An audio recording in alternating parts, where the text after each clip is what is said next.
Gourmet number 13, Fivefold. Man, this shit is just so freaking cool. Man, I can't... Let me rewind for a second. Well, hello, my brothers and sisters of the Nerd Nation. I, as always, am Jim, here to bring you another review on the epic and awesome tale of Toriko. Our last chapter, of course, saw us with, really, it was Coco and Toriko, kind of going toe-to-toe with this devil python. Toriko cannot really realize his full potential and power because he can't see anything, it being in the dark. And Coco, says, okay, basically, if I can keep him busy for a little bit, Toriko can use his instead of, I guess we'll call it the Kugi Punch, because that's what everybody says is the cooler name. And I think it sounds cooler anyway than Spiked Punch. But it's, instead of the triple one, it's the, what would that be? Quintuple? The 5. He can do it 5. He does it 5 quick punches in succession, each one being stronger than the next, irradiating out. So anyway, that's where the chapter left off. That's where this one picks up. And it's cool because it's, Coco's like, oh, you can do a punch now. You've trained and you're strong enough to do this punch, but this 5 punch, 5-fold punch. And he says, yeah, but, first of all, I'm sore afterwards. And second of all, it takes a while to build up. You know what I mean? It's not just something that you can just, pop, pop, pop. You just gotta hulk up, whatever he's got to do. So Coco is like, all right, cool. You must be real serious about getting that main dish you were talking about. And Toriko's like, you know it. So then really most of the rest of the chapter until the last few pages, it's the Coco show, man, is what it is.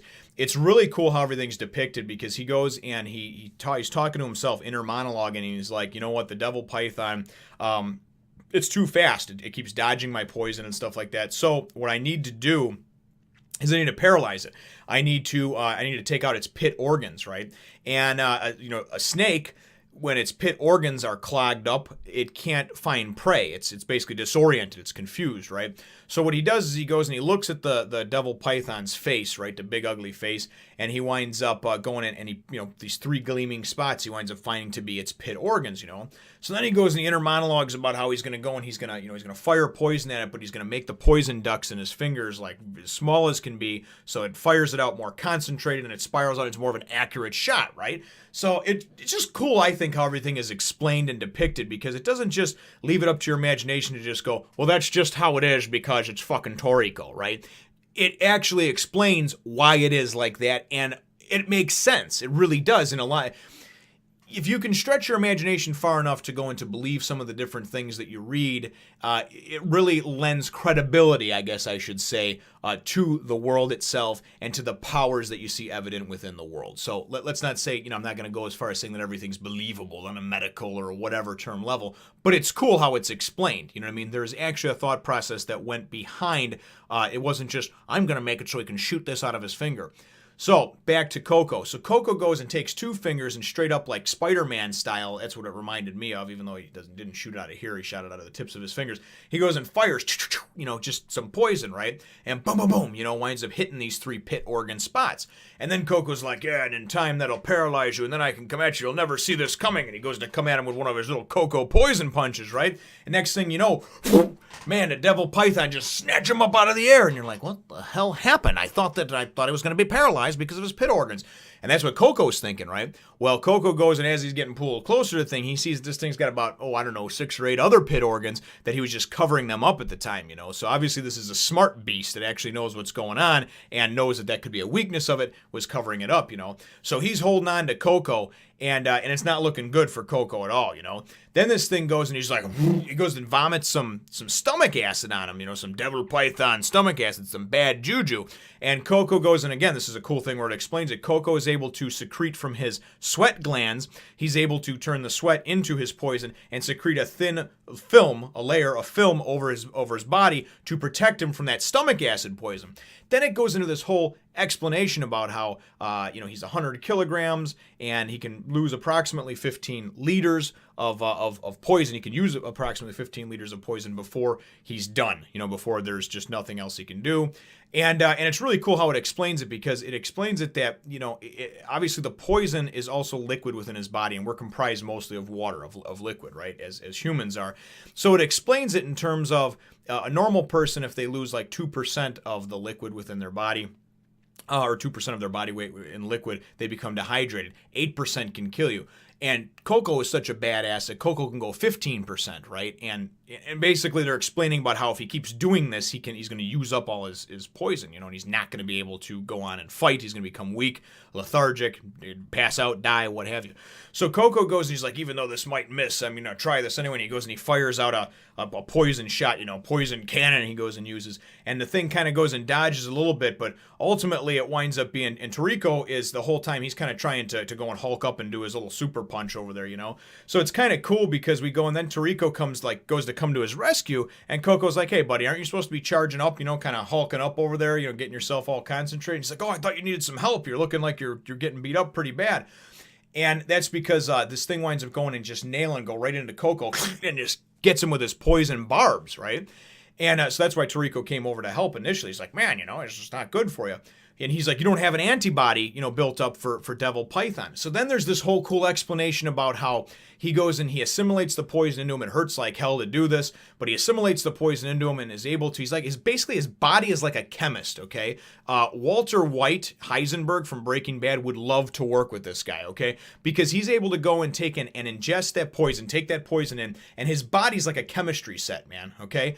He gets to go and he breaks down everything about the poison and finds there's over 100 different proteins in it and this and that, and winds up creating, on the spot, mind you, okay, this is on the job training, he creates himself an antibody, so he's now immune to the poison from the Devil Python. And I'm just thinking, fuck yeah, go Coco, go! That's all I can think of when I'm seeing this stuff. Go, man, this is excellent, So again, I should stop. I guess I should, stop getting a little bit too excited over there. I should be an objective reviewer over here.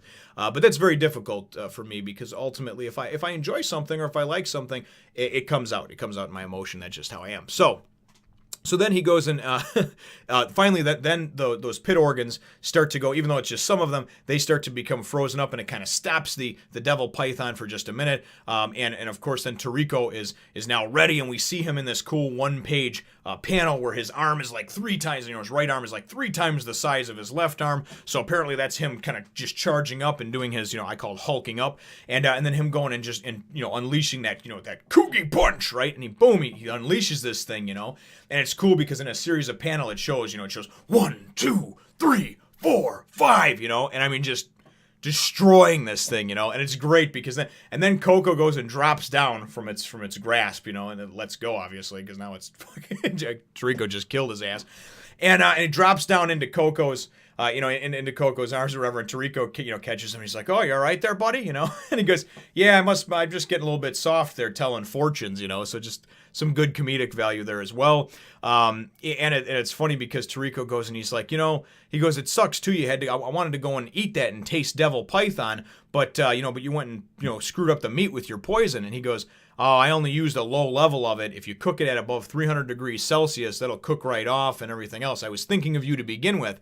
And then he goes on to say, if I had used my full concentrated poison, right, to begin with, this fight would have been over a long time ago. So I was thinking of you to begin with. And Toriko's like, oh, I love you, buddy. And he's like, hey, don't get weird on me, So then the last couple of pages, it's kind of cool because you wonder what's going on with Komatsu the whole time. He's been obviously captured by, and I think it's Zongi actually that has him. It looks like it. I mean, maybe it's just some other gourmet hunter with a beard and mustache, goatee looking thing, but whatever. He's got this big pork chops and a side and a handlebar mustache.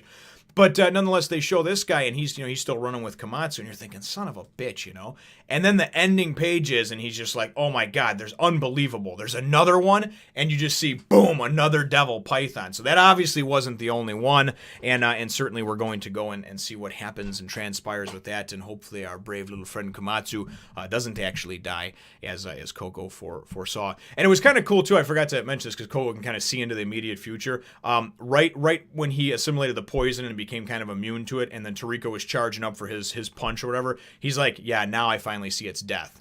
So, it's like then at that point it was just like, yep, sorry, bud, you're fucked now, okay? Because Coco's immune to your shit, and Toriko over there is about to go and punch you 5 times in succession very quickly and just destroy your whole fucking world. So, very, very cool stuff. Very fun, and I'm enjoying it. So I certainly am really enjoying it, if you couldn't tell already. And I guess my chapter question over here is, do you like the in-depth explanations that they come up with for the various little nuances, like the poison film, the 15 liters, how much you can lose?